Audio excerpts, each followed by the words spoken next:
Assalamualaikum warahmatullahi wabarakatuh. Kita bertemu kembali pada sesi mata kuliah elemen mesin. Kali ini kita mempelajari bagaimana tegangan dan regangan. Apa sih tegangan dan regangan? Ini menjadi konsep dasar di dalam kita mempelajari elemen mesin. Karena semua perhitungan di dalam elemen mesin ini nanti akan terkait dengan tegangan ataupun regangan. Baik, kita coba lihat materi-materi di dalamnya. Ketika kita mempelajari tegangan regangan, maka yang pertama yang harus kita kenal adalah mengenai beban. Setiap kita nanti merancang sesuatu, maka yang pertama akan kita definisikan adalah bebannya, load-nya. Load-nya berapa? Bebannya berapa? Ya. Nah, beban ini sebenarnya adalah merupakan muatan yang diterima oleh suatu elemen yang harus diperhitungkan sehingga elemen tersebut aman. Nah, sebenarnya di dalam beban ini memiliki penjelasan masing-masing. Ada beban itu berdasarkan sifat dan berdasarkan cara kerja. Coba kita lihat bagaimana berdasarkan sifatnya. Ada beban konstan, steady load, ada beban kehidup, live load, ada beban kecut, shock load, dan beban tumpukan. Kita sering melihat ada kondisi peralatan itu dikenai dengan tumpukan. Misalkan ketika mobil dalam kondisi kencang kemudian terjadi tabrakan, maka itu terjadi beban tumbukan impact. Ya. Ketika motor atau mobil berjalan, kemudian dengan kondisi kecepatan tertentu, kemudian melewati lubang, maka ada namanya beban kecut. Ya.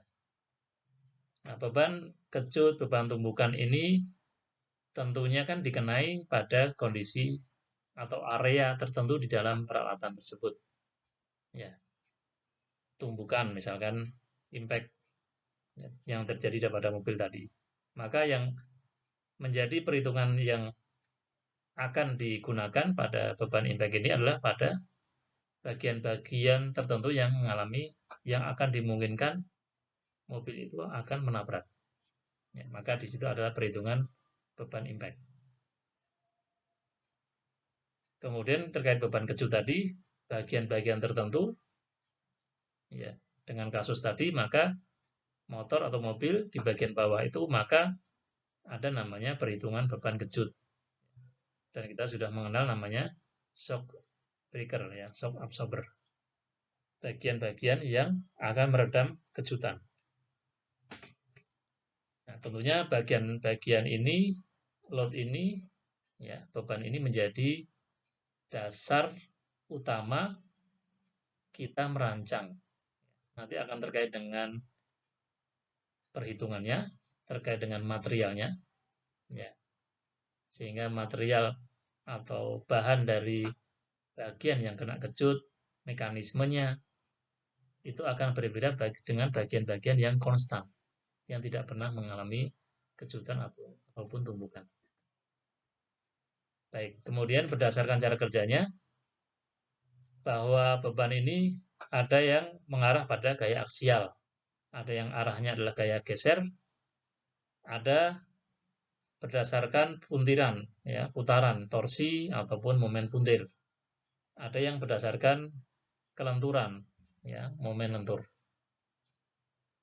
Nah, setelah kita mengetahui jenis-jenis beban, maka kita coba perhatikan bagaimana terjadinya sebuah tegangan atau stres. Kita lihat di samping kiri ada gambar silinder ya. Ini adalah sebuah poros yang dibebani gaya P pada ujungnya. Ya, poros ini mempunyai penampang yang seragam dan luas penampangnya itu A. Ya. Maka tegangan yang diakibatkan oleh gaya P terhadap luas penampangnya A adalah tegangan sama dengan P per A. Gaya dibagi dengan luas penampang. Satuan tegangan adalah Newton per milimeter persegi. Ya, gaya satuannya Newton. Ya, gaya ini tadi adalah beban, kemudian luas penampang milimeter persegi. Karena ini poros, maka luas penampangannya adalah luas lingkaran pi r kuadrat. Ya. Oke, itu adalah satu rumus yang perlu kita perhatikan, nanti menjadi rumusan yang akan terus dipakai di dalam elemen mesin. Kemudian regangan atau strain. Ketika poros ini diuji, ya, tadi menghasilkan tegangan, yang keduanya adalah menghasilkan regangan. Regangan ini tentunya berarti dari panjang semula menjadi panjang aktualnya. Jadi sebuah poros dengan panjang mula-mula L dibebani dengan gaya P pada ujungnya, kemudian mengalami pertambahan panjang. Pertambahan panjang inilah namanya delta L. Nah, maka regangan rumusannya adalah delta L dibagi L. Ya, delta L sendiri adalah pertambahan panjang, kemudian L-nya sendiri panjang mula-mula. Contohnya adalah misalkan panjang sebelumnya 100, maka L ini adalah 100 mm persegi. Kemudian pertambahan panjang misalkan delta L-nya itu menjadi 102, ya, berarti 2. Ya, 2 per 100. Nanti hasilnya 0,02.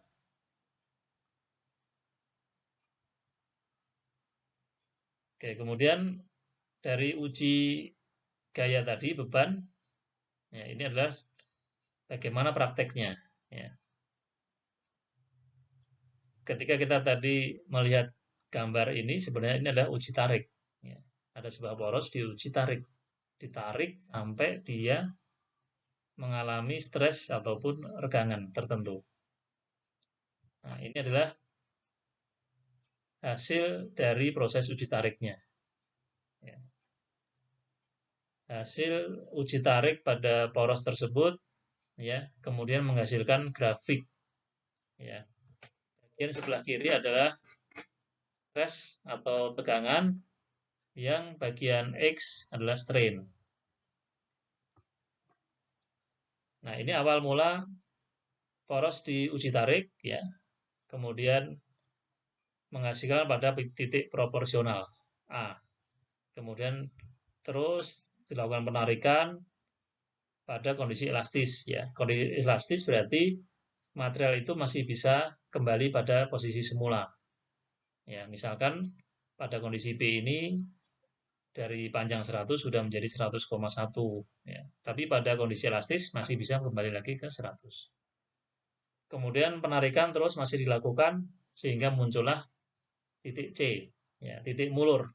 Ya, titik mulur ini maka material itu tidak bisa kembali lagi. Berarti dia sudah mengalami mulur. Ya. Nah, ketika proses penarikan masih terus dilakukan, maka ada jenuh. Ya, material itu menjadi jenuh sehingga menjadi tegangan luluh. Dia turun pada posisi D. Ya.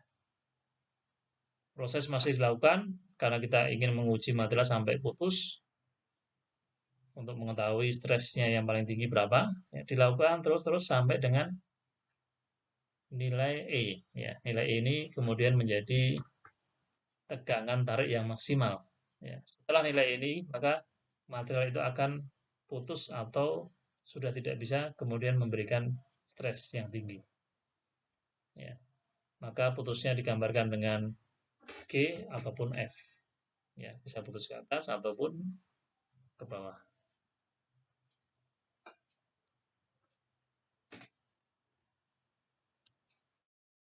Nah, sebenarnya di dalam tegangan-regangan ini ada fungsinya masing-masing.